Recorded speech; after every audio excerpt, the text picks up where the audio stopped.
नबी की नाम सुन के आप वजद में आ अल्लाह तबारक व तआला आप सबों को सलामत रखे।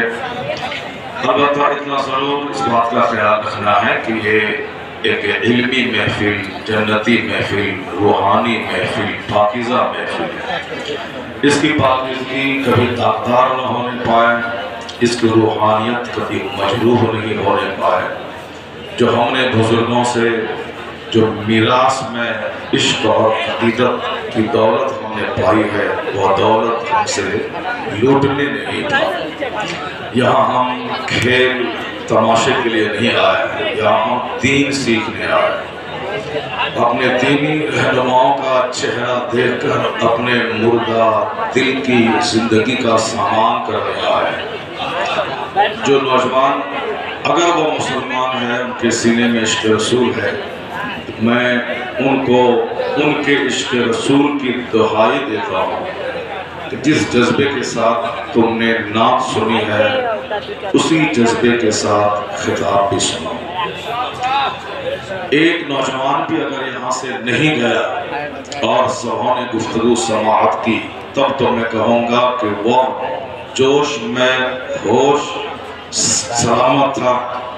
और अगर उठ के यहाँ से भाग गए तो मैं यही समझूंगा कि तुम, मैं और एक रमेश के उछलने और कूदने में क्या फ़र्क हो सकता है।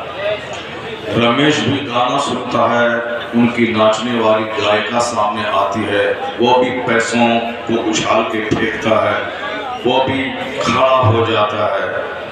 और फिर वो वही काम अगर तुम भी अपनी मजलिसों में करो कि गाने के तर्ज पे कोई नात पढ़े, उछल जाओ, कूदो, दो चार पैसा बरसा दो, जहाँ कुरान हदीस की बात होने लगे तो तुम यहाँ से भाग जाओ। इसका मतलब है कि तुम्हारा उछलना कूदना इस्लाम के लिए, अल्लाह के लिए, नबी के लिए, उलमा के लिए, बुजुर्गों के लिए नहीं है। ये तुम्हारा उछलना कूदना नफ्स के लिए, शैतान के लिए, दुनिया के लिए। अल्लाह तबारक व तआला मुसलमान घराने के सारे बच्चों को दीनदारी और तक़वा परहेज़गारी से सारे बच्चों को काम लेने की तौफ़ीक़ अता फरमाए। आप पूरी तवज्जो मेरी तरफ रखें। आज मैं इंशाअल्लाह और करीब 3 घंटे का खिताब नहीं करूँगा 3 घंटे का खिताब, और किसी दूसरे मौके से करूँगा। आज 3 घंटे की गुफ्तगू 1 घंटे में करूँगा इंशाअल्लाह। अगर आपकी तवज्जो शामिल रही तो 3 घंटे की गुफ्तगू 1 घंटे में बिल्कुल दिल के कान से आप समाअत करें। मैं कोशिश करूँगा कि आपके जज्बात को भरंगेख्ता नहीं करूँ। मैं कोशिश करूँगा कि बग़ैर सर पैर की बात नहीं करूँ। मैं कोशिश करूँगा कि बिल्कुल लगती हुई करेंट अफेयर्स की बातें, इस वक्त मौजूदा दौर में हमें क्या करना है, हमारे दिमाग में क्या चल रहा है, लोग क्या सोच रहे हैं और इस्लाम क्या चाह रहा है, बस 2-4 बिंदुओं पे मैं बात करना चाहता हूँ। सबसे पहली बात तो आप ये जान लें कि मज़हब इस्लाम अल्लाह का पसंदीदा मज़हब है। ये मज़हब को कोई ख़तरा 1400 साल के अंदर न पहले कभी था, अल्हम्दुलिल्लाह आज भी कोई ख़तरा नहीं है, और क़यामत तक इस मज़हब को कोई ख़तरा नहीं रहेगा। चूँकि मेरा ईमान है कि दूसरा खुदा दुनिया में नहीं है, खुदा एक है।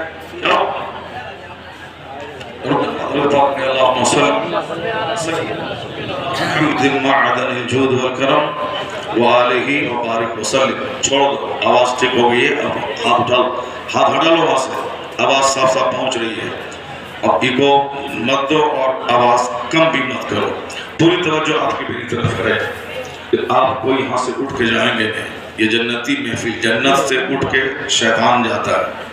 शैतान जन्नत में आता ही नहीं है, लेकिन कभी अगर शैतान को इंसान समझ के जन्नत में जगह मिल भी जाए तो फिर उसे जन्नत से निकाल दिया जाता है। फरिश्तों का उस्ताद था शैतान, इब्लीस, लेकिन उन्होंने एक सजदा नहीं किया तो अल्लाह तबारक व तआला उसे जन्नत से निकाल दिया, गुलाम दे दरगाह हो। जब घमंड और गरूर करे इब्लीस फरिश्तों का उस्ताद, तो उसे जन्नत से निकाल दिया जाए। जो जन्नत में दाखिल हुआ था, हम लोगों ने जन्नत का चर्चा सुना है, जन्नत को देखा नहीं। जो जन्नत में जाके निकाल दिया गया, जो जन्नत देखा ही नहीं है, उसके बारे में क्या कहा जा सकता है। इसलिए हमेशा दिमाग में बात रहे कि कल कोई वली था, आज चोर हो गया, कल कोई मुसलमान था, आज काफिर हो गया, कल कोई काफिर था, आज मुसलमान हो गया। तो सारी जिंदगी ये फिक्र आपके दिल दिमाग में रहे कि मैं आज मुसलमान हूँ, कहीं मरने से पहले पहले काफिर ना हो जाओ। अगर ये खौफ सताएगा तो आप कुफरिया जुमले से बचेंगे, काफिरों की सोहबत में जाने से बचेंगे, काफिराना काम करने से बचेंगे। अगर ईमान के तहफ़्फ़ुज़ की फिक्र रही तो जहां कोई बता दिया इस काम के करने से ईमान लूट जाएगा, तो आप फौरन उस काम से बाज आ जाएंगे।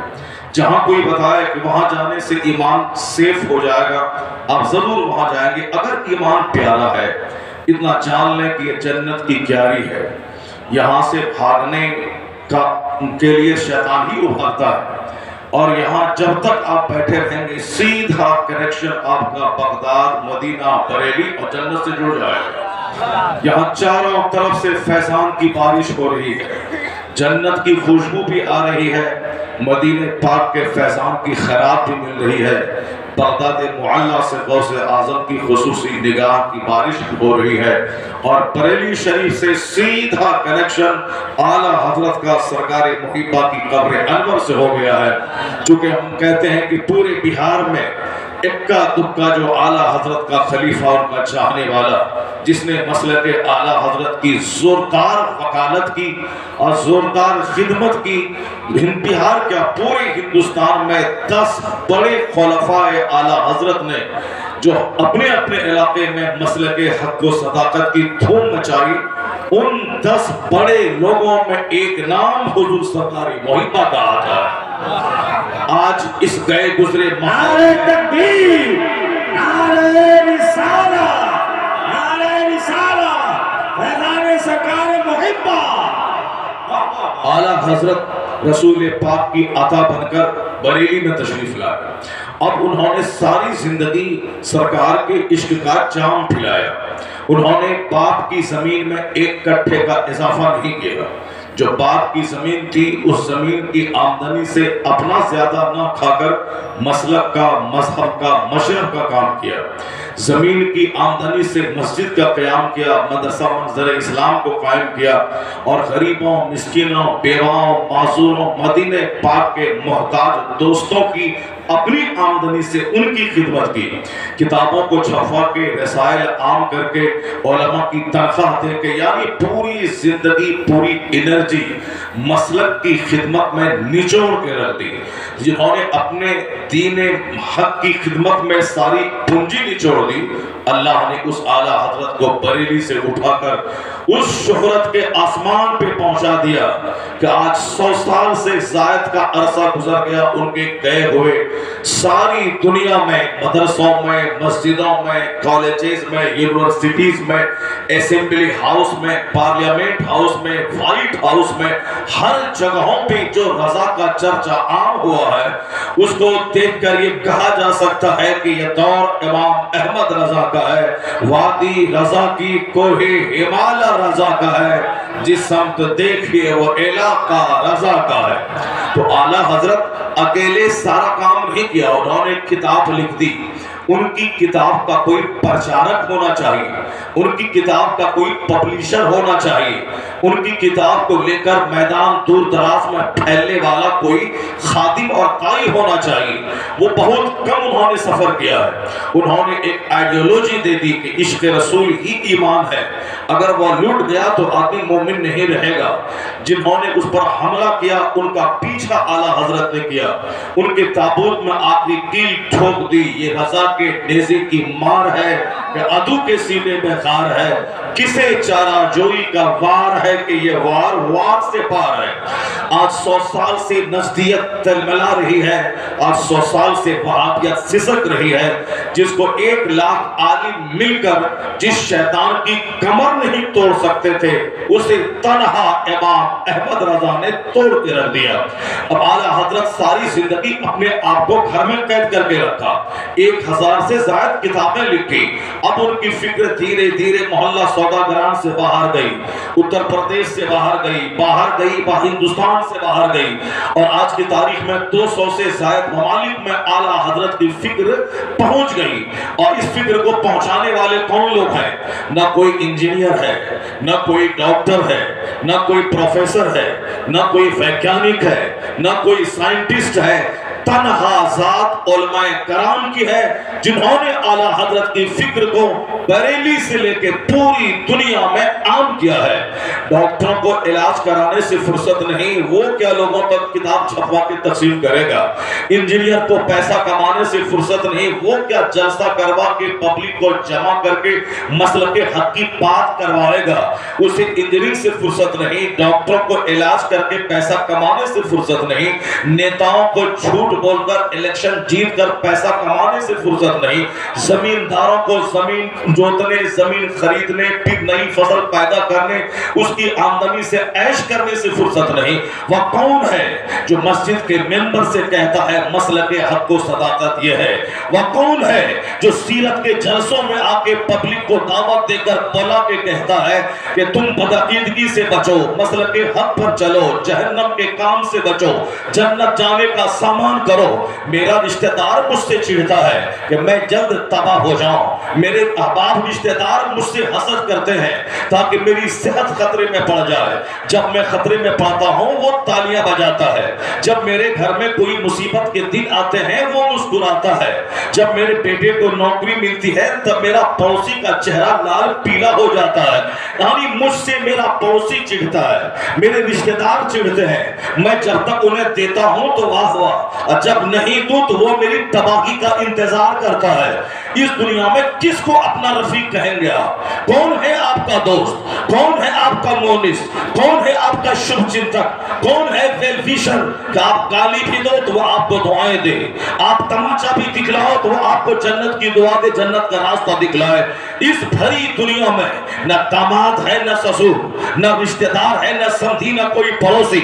सबको मौका मिलता है तो पीठ में खंजर भोंकने को तैयार रहता है। इस भरी दुनिया में एक तन्हा आलिम ही है जो मस्जिद में खड़ा होकर कहता है झूठ मत बोलो, शराब मत पियो, जुआ मत खेलो, माँ बाप को मत सताओ, जहन्नम वाला काम मत करो। ये आलिम को आप खाना बंद कर देते हैं, मगर वो कहता है अल्लाह इसे तू बख्श दे, इसे तू माफ फरमा दे।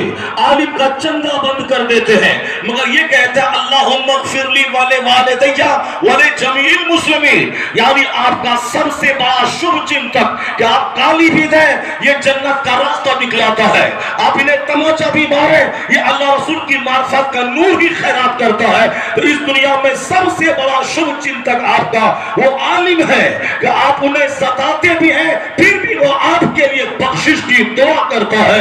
इसलिए बुजुर्गों ने कहा है अहबाब छूट जाए, समधी छूट जाए, रिश्तेदार छूट जाए, सारे रिश्ते अहबाब छूट जाए, मगर आलिम से मोहब्बत का रिश्ता तो छोटे। क्योंकि दुनिया वाले को देते हो तब वो तुमसे प्यार करता है, वो जात तन्हा आलिम की है, उसे तो भी प्यार करता है, उसे न दो तो भी वो तुमसे वापस करता है। नारे तकबीर, नारे रिसालत, अल्लामा शहरयार खान साहब किबला, नारे तकबीर। जिसे सबसे ज्यादा बेकस, जिसे सबसे ज्यादा बेचारा, जिसे सबसे ज्यादा मजबूर कहा गया, जिनकी इज्जत और तौकीर नहीं की गई, जिनके खिलाफ मस्जिद का मतवल्ली, जिनके खिलाफ मस्जिद का नमाजी, जिनके खिलाफ हमारे दूसरे टीचर, जिनकी मुखालफत समाज के 90% लोग करें, मगर ये इतना बड़ा दिल रखता है ये आलिम अपने सीने में कि खाना बंद हो मगर ये दुआ बंद नहीं करता, तनख्वाह बंद हो मगर ये दुआ बंद नहीं करता। ये आलिम नफरत की चीज नहीं है, ये आलिम मोहब्बत की चीज है। ये आलिम से दूर नहीं, आलिम से करीब हुआ जाए। आप बताएं तन्हाई में जब भी आलिम आपसे मिलते हैं कहते हैं सोने का चैन मत पहनना, सोने की घड़ी मत पहनना, चांदी का चैन मर्द को पहनना हराम है, रेशम का लिबास मर्द को पहनना हराम है, मुर्ग की तरफ बाल रखना ये काफिरों से मुशाबिहत है, हाथ में काला बाला पहनना ये हराम है, और काफिरों की नकल करने वाला काफिरों के साथ जहन्नम में जाएगा। तुम्हें ये कहता है लिबास ऐसे पहनो, सर के बाल ऐसे रखो, तुम दाढ़ी ऐसे रखो, मोछ ऐसे रखो, बाथरूम ऐसे जाओ, अब शादी ब्याह ऐसे करो, अपने घर में माँ बाप से ऐसा सलूक करो। ये बताएं इस भरी दुनिया में कौन है कि जो अपना खा खा करके पानी पी पी कर आपको जन्नत का रास्ता बताता है? वो जात तन्हा आलिम की जात है।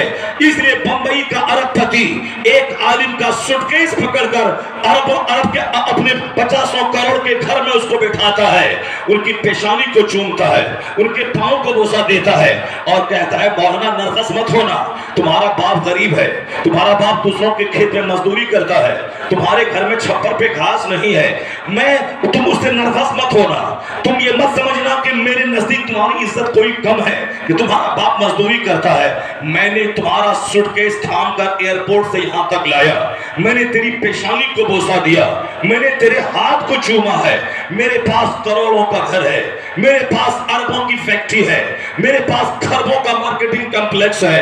ये और बात है कि मेरे घर के चपरासी की तनख्वाह 20,000 रुपए महाना है। तुम भले ही बिहार के देहात में 5,000 रुपए महाना कमाते हो, लेकिन नर्वस मत होना, इतना जरूर याद रख लेना मेरे पास खरबों की दौलत है, मैं लैंड लॉर्ड हूं, मैं लैंड लॉर्ड हूं, मैं किंग हो सकता हूं, मैं नवाब हो सकता हूं, मैं जागीरदार हो सकता हूं, मैं फैक्ट्री का मालिक हो सकता हूं, मैं अरबपति कहला सकता हूं, मैं करोड़पति कहला सकता हूं, मगर मौलाना नाइबे पैगंबर का टाउटी न किसी अरबपति के हिस्से में है, न किसी खरबपति के हिस्से में है, न किसी जमींदार के हिस्से में है, न किसी शहंशाह के हिस्से में है, न प्रधानमंत्री के हिस्से में है, न प्रेसिडेंट के हिस्से में है। चाहे तेरे चप्पाओं में चप्पल टूटी रहे, तेरा बाप मजदूरी करे, तेरी माँ दूसरों के घर में पोछा लगाए, तेरे पास सही ढंग से लिबास न हो, मगर कुरान हदीस का जो इल्म तेरे सीने में है, ये इल्म दुनिया का सबसे बड़ा मनसब नाइबे पैगंबर का मनसब दिलाया, नाइबे रसूल का मनसब दिलाया।